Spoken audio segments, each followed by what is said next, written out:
Thank you for tuning in with me, your girl Zesty, and the Zesty Pooh too. The Zesty Pooh crew. My bad. So today we are making some garlic butter pork chops, and we're gonna do potatoes. We're gonna make a 1-pan skillet, and we're gonna get into this video.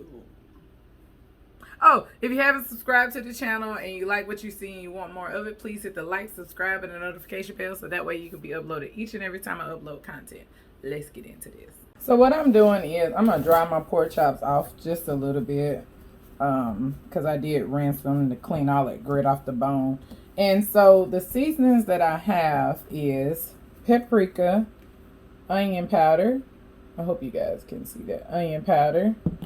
I have some Johnny's garlic spread, something I really like. I have sazon. Let's see if I get that sazon in there. And I also have some garlic powder. And I'm going to season both sides of my pork chops. So I can get it to stick, all my seasonings to stick, I'm just going to drizzle a tad bit of olive oil over each chop. These chops are fairly thick. So in terms of the instructions, make sure you use your discretion as far as time is concerned, because it's going to take me a little longer in terms of time, because I want to make sure that my meat gets done down to the bone. And so that my pork chops don't fold, I am going to give it a little cut.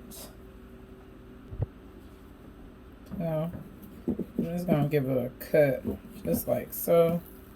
Keep these bad boys, because I hate when my pork chops flip, whether I fry them or whether I bake them. I like to keep them straight down, because it seems like when they fold, the consistency is not there for me.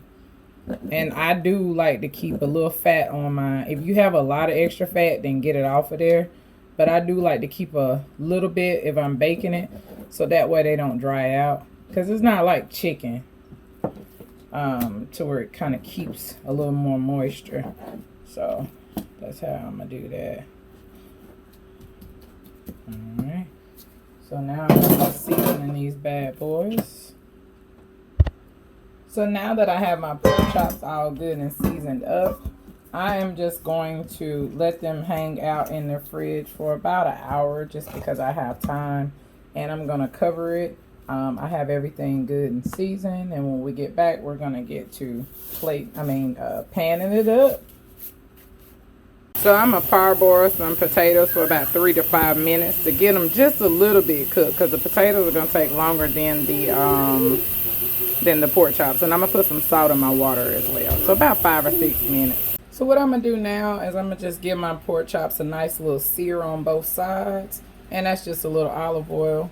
My jar is empty, but I just want to coat the bottom of the pan. Just about 1.5 tablespoons in my cast iron here. Alright, let's get ready to brown these suckers up.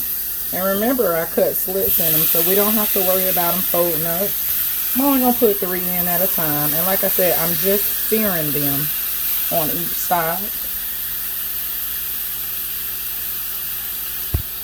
So everything is going to go on my pan. And I did put some parchment paper in. This is like a cookie sheet. You can use whatever you want to put in the oven. I do have my oven set to 350. Let's give it a nice little flip. And don't worry about the crust in the pan. That all is going to be mixed in with the butter and stuff that's going to go on top of the pork chops. We'll get to that in a little bit. That's cooking just right. I'm going to give it about 2 minutes on this side, and we're going to get the other batch in, and then I'll show you how I'm going to do the rest. So now what I'm going to do is I'm going to deglaze my pan with a couple of tablespoons of butter.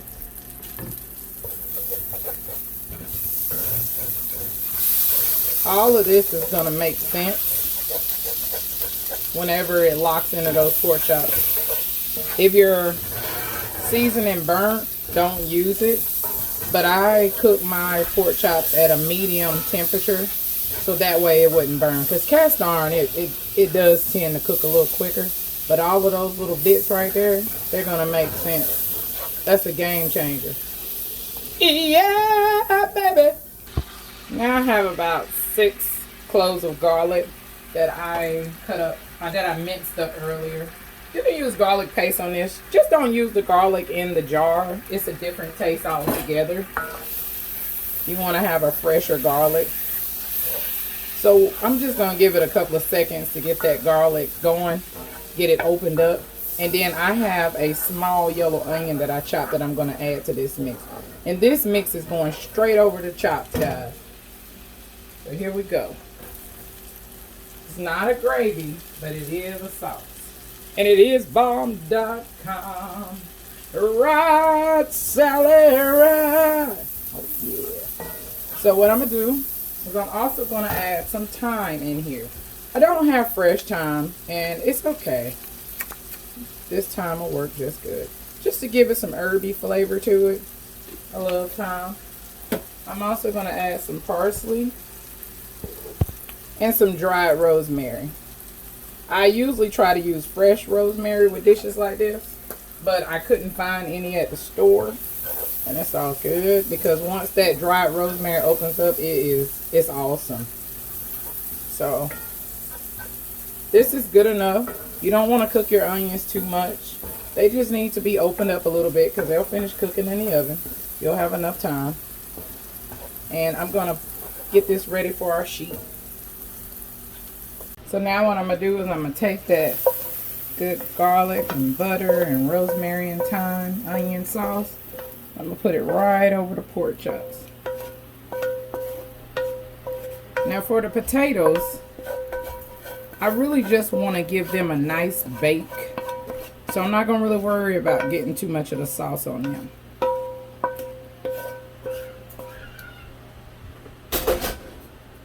Because I want it more like a baked potato.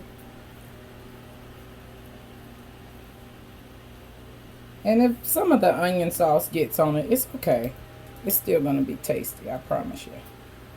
So now what I'm going to do is I'm going to put some garlic cloves, fresh garlic cloves, right on my pan so that way I can roast them while everything else is roasting. Because I like roasted garlic butter with my baked potatoes. And so that's kind of like the idea. So we're going to put this in the oven. I'm going to say probably about 35, 40 minutes, give or take. We're going to test the potatoes. I believe when the potatoes are done, we're clear because I've already sealed the pork chops. So we're just going to kind of, you know, kind of look and see periodically after 30 minutes, okay? We'll come back. All right, folks, this is a close-up. You know how I do.